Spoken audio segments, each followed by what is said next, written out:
Arooska farxiyo fiiska ayaa waxaa ka soo qayb galay fanaaniin aad u fara badan oo ka mid ah fanaanka Axmed Seki, Kenja, Macalin Cabdareen, ninka Ikraan Calaali iyo fanaaniin kale oo aad u fara badan.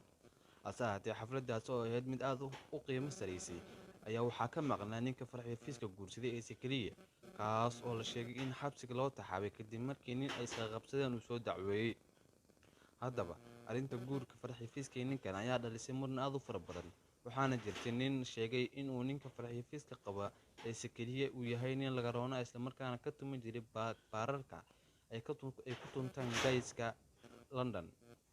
Haddaba waxaana la daawataa muuqaalka ninka sheegay in uu farxiyo fiiska ninkeeda xabsiga u taxaabay isla markaana cabsi uu asaga ka qabo ugala soo qayb gali waayo xafladda arooska ee farxiyo fiiska ay dhigatay. أنا قلت هيدا المكوي ما فهمت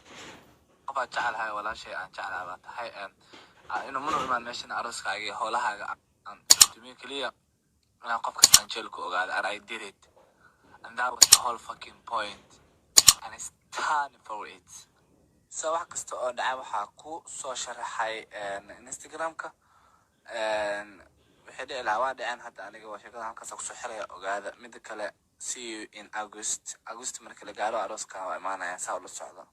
ما يرمست أما يرمستني أنا إذن كذا بتعرى لكن أنا قف مسكين أو إحنا جسنين أو إحنا يوسمن تسوشيال ميديا سوفرست أو بقولكم دعوانا إن كهذا عن عايو سواء كستو دعوة كو سوشيال هاي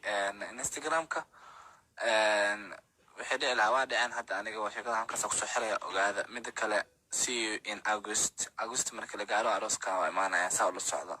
ما يرمست أما يرمستني أنا إذن كذا بتعرى لكن أنا قف مسكين أو إحنا جسنين أو إحنا يوسمن تسوشيال ميديا سوفرست أو بقولكم دعوانا إن